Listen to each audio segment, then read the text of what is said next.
జగన్పై దాడిని ఖండించిన ఇబ్రహీంపట్నం వైకాపా నేతలు దుష్ట శక్తులన్నీ కలిసినా జగన్ను ఏమీ చేయలేవు, దుష్ట శక్తుల దిష్టి పోవాలని ప్రజా దీవెనలే జగన్మోహన్ రెడ్డికి రక్ష అంటూ జగన్ చిత్రపటానికి దిష్టి తీసి నల్ల బ్యాడ్జీలతో నిరసన తెలిపారు.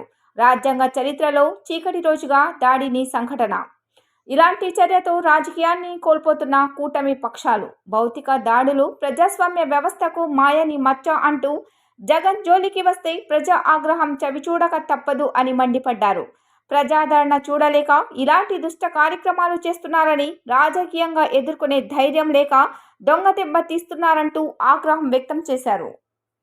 చీకటి రోజు, ఎందుకంటే ప్రజల దేవుడై ప్రజల మధ్యనే ఉంటూ ప్రజల కోసం పోరాటం చేస్తూ ప్రజానాయకుడైన జగన్మోహన్ రెడ్డి గారి మీద హేయమైన నీచమైన దాడికి ఉసిగొలిపిన చంద్రబాబు నాయుడు జగన్మోహన్ రెడ్డి గారిని భౌతికంగా అంతమొందించాలి అనే ఒక దుర్బుద్ధితో దుర్నీతితో జగన్మోహన్ రెడ్డి గారిపై చీకట్లో రాళ్లదాడి చేయించాడు.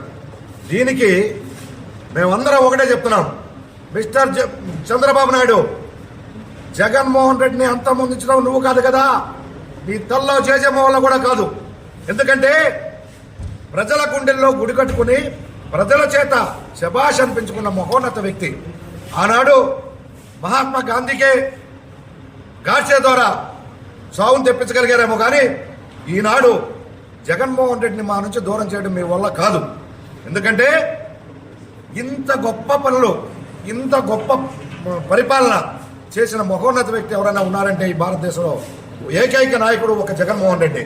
అలాంటి నాయకుడిని ప్రజల నుంచి విడదీయటం కానీ, ప్రజల నుంచి దూరం చేయటం కానీ, లేదా ప్రజల నుంచి దూరం చేస్తూ భౌతికంగా దూరం చేయాలనే మీ దుర్బుద్ధి కానీ నెరవేరమని చెప్పి తెలియజేస్తూ, రాబోయే రోజుల్లో జగన్మోహన్ రెడ్డి గారిని కూడా మేము ఒకటే చెప్తాం, అన్నా ఈ దుర్మార్గులు, ఈ పచ్చ మాఫియా, పచ్చ మీడియా అంతా కలిసి ఏదో ఒకరోజు ఏదో చేయాలని తపనలో మిమ్మల్ని మీరు జాగ్రత్తగా ఉండాలని చెప్పి కోరుకుంటానన్నా. ఎందుకంటే మీరు మాకు చాలా అవసరం, మా ఈ రాష్ట్రానికి భావితరాలకి మీ అవసరం చాలా ఉందన్నా. దయచేసి మీరు జాగ్రత్తగా ఉండాలని ఈ సందర్భంగా ఈరోజు మేము జగన్మోహన్ రెడ్డి గారి యొక్క ఫోటోకి కూడా దిష్టి తీశాము. ఎందుకంటే చంద్రబాబు నాయుడు దిష్టి, రామోజీరావు దృష్టి, అలాగే పవన్ కళ్యాణ్ దృష్టి, ఆంధ్రజ్యోతి రాధాకృష్ణ దృష్టి, TV5 సాంబశివరావు దృష్టి, ఇవన్నీ కూడా ఈ దృష్టిలన్నీ తగలకూడదని చెప్పి ఇప్పుడే గుమ్మడికాయ దృష్టి కూడా తీశాము. ఒకటే చెప్తున్నాం సోదరులారా, జగనన్న ఏ ఆశయంతో అయితే ప్రజల మధ్యకి వచ్చాడో అదే ఆశయంతో మళ్ళా ముఖ్యమంత్రి అయితే భావితరాలు చాలా బాగుంటాయి. దయచేసి ఈ విషయం తెలుసుకుని ప్రజలందరూ కూడా జగన్పై జరుగుతున్న ఈ దాడులను గమనించాలని, జగన్కు అండగా మనమందరం ఉండాలని చెప్పి కోరుకుంటూ జై జగన్.